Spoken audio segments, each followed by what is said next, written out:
تقریر د رسول الله صلی الله علیه وسلم نه هغه ټول ثقاوت او هغه روب چې هغه کوس خزم بیا داسې وي او سړیم بیا داسې وي لکه ابوبکر صدیق رضی دغه صدیق اکبر دی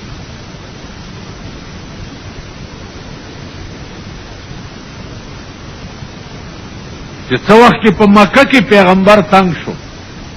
او مدینه ته روان شو صدیق اکبر ته وی چې سبق وو وی چې دواړه بزو دواړه روان شوي دي او شپه پې راغلی غار ثور ته پاس ختلي دي چې د کفارو نه په امن کې په غار ثور کې ابو بکر صدیق رضی اللہ تعالی عنہ حضور توئی چې دلته خو بالغ نشتا تب آرام څنګه کې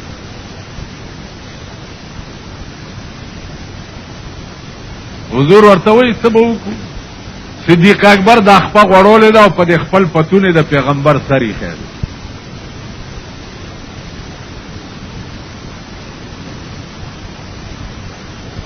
چې سر یې خېده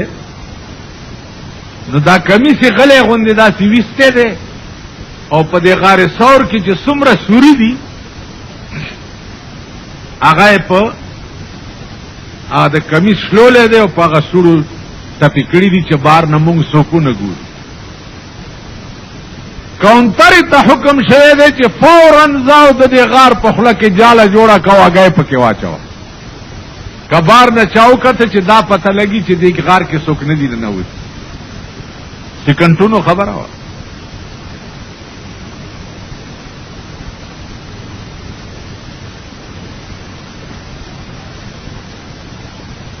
یو سوره پاتې شو چې هغه د پاره کپڑا نه و نو صدیق اکبر د خپل بل خپاو غزوله او دا پوندې پاسوري کې کېخوا چې کې خوانو دننه نه مارو چې چلو چې مارو چې چلو نو او صدیق اکبر خوځي ځکه نه چې د پیغمبر خوب کې چرته فرق را نشي مار چې چلے دے او خوځي نه مار چې چلے دے او خوځي نه چې د پیغمبر خوب چرته خراب نشي د دې ډېر درد د زور نه د صدیق اکبر سترګونه اوخي د پیغمبر په مخ مبارک پریوت چې سترګې پرانیسته ابوبکر ولې جاړي و یا رسول الله ډېر ساتو شو چې مار چې چلے خوځېدم ځکه نه چې ستا خوب خراب نشي خو دا سترګې مې ګستاخې وې بې اختیاره تې دا اوښې راتوی شوې تیرا ویخ دلخوا امار روغو وراشد یا مار تا پیغمبر وی چې دا ابو بکر دی ولی اوچی چلو امار ورته وی چې یا رسول الله چې غسرا باندې اونکه معافي غواړم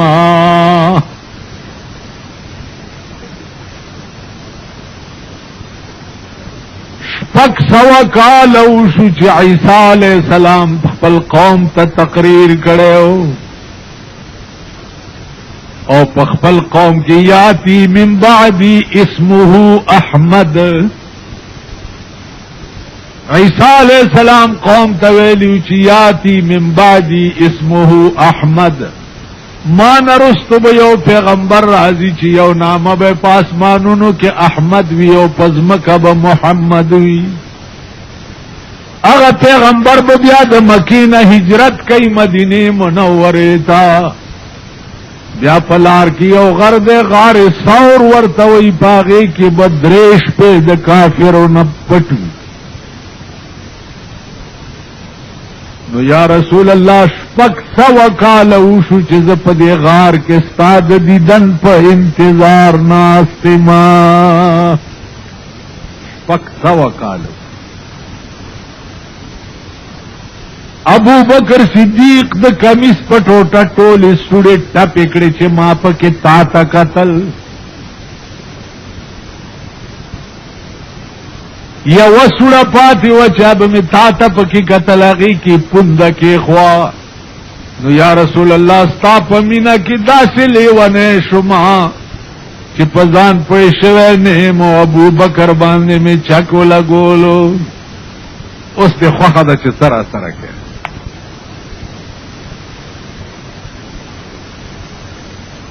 پیغمبر ورته وایي عزت آزاد دی.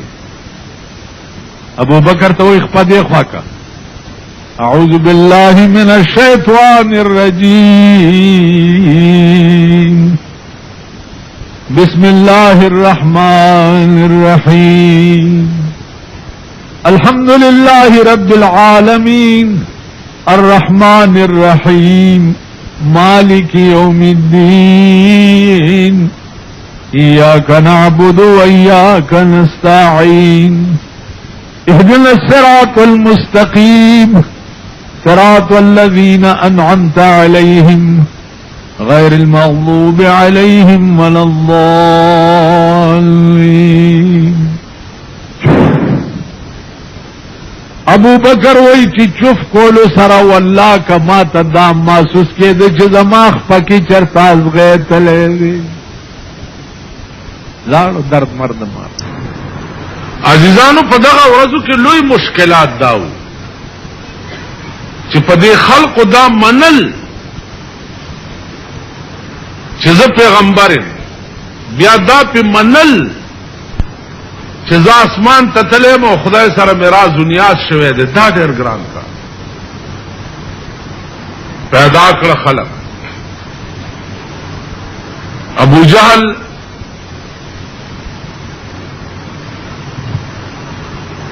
ویلی تو پیغمبر خدای تا اسمانونو تتلے ویلی آو وی کتا اسمانونو تتلے نو دا سپوگمائی دا مخامخ اگورا دا پا دی اسمان کے دو ٹکڑے کا نو بیا بزستا پیغمبری ہوں. رسول اللہ صلی اللہ علیہ وسلم اور تو فرمائل دا خاصان کار دے وہ گت ادا سے اشارہ ہو کر آسمان کے سپوگمائی دو ٹکڑے شو. بعض علماء لیکلی دي چې یوازې دو ټوکړې نشوا بلکې دواړه ټوکړې رااله، نیمه په یو لستوڼي کې نه نوته او نیمه په بل کې، او په دې ګریوان کې بیا یو ځای شو بار وته بیا لاړه پاس.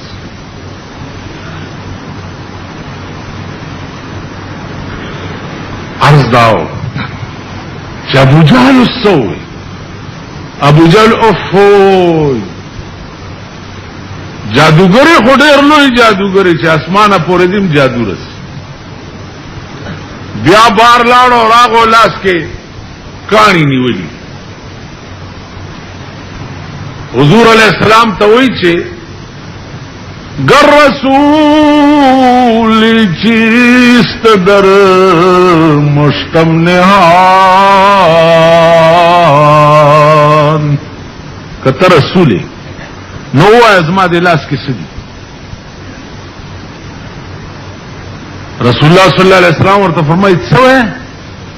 ورته وی گر رسولی چیست در مشتم نهان که خبرداری ز راز آسمان. کته رسولی نو زما د لاس کې وایي څه دي چې د اسمان نه خبرونه راځي نو دا دومره لنډ شیخ به خدای شي چې زما د لاس کې. حضور علیہ السلام ورته فرمایل چې زه وایم چې ستا لاس کې څه دي او کدا ستا لاس کې څه دي دا په خپله ووایي. وینا زما لاس کې چې څه دي هغه نشي ویلی تی ووایه. رسول الله صلی الله علیه وسلم په یو ګوته لاس ته اشاره وکړه داسې سره د ابو جهل لاس کې کاڼ وویلې چې لا اله الا الله محمد رسول الله مونږ کانی یو دومره یو هغه کانی ابو جهل لعین په دې ځمکه راوښته وی په دې جادو تاسو خیال نه لرئ دا هغه مشکلاتو چې د پیغمبر ورسره مخ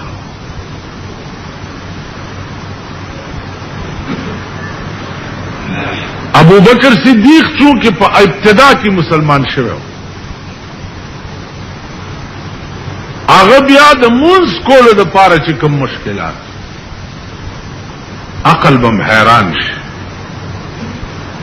چا مونږ باغ کولو د خلقو به ورته رنگ رنگ تکلیفات رسو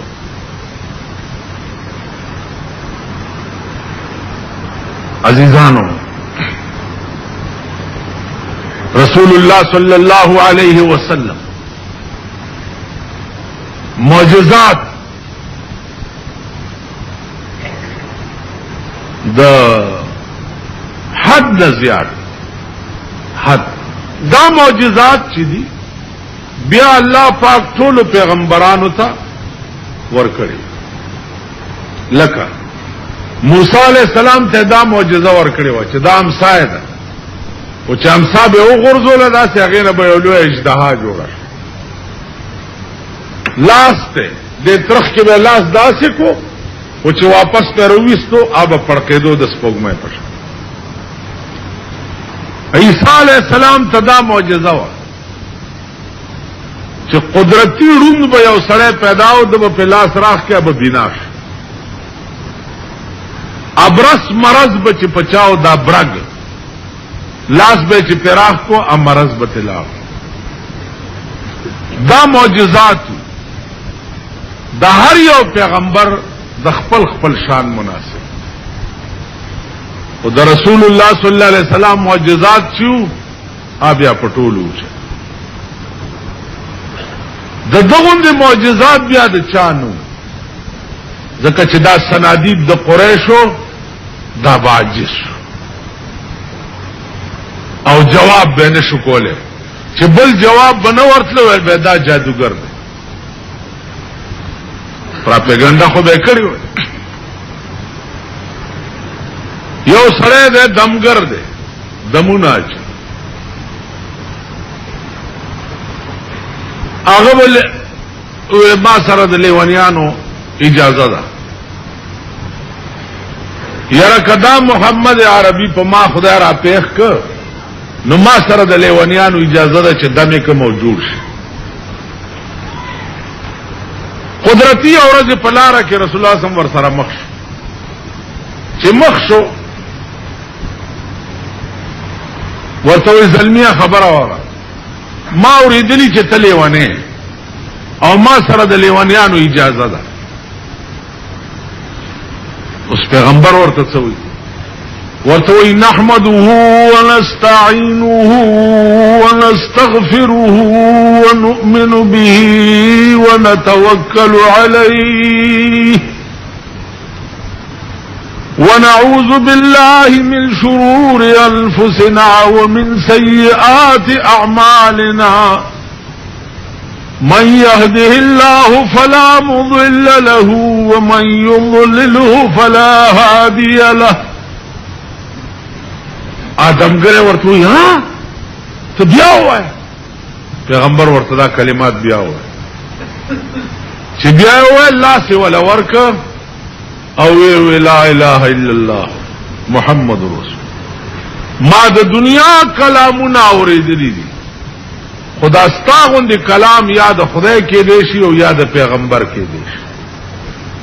تله ونه چرته ما خلق ما ته ویل چې دا لیونه دي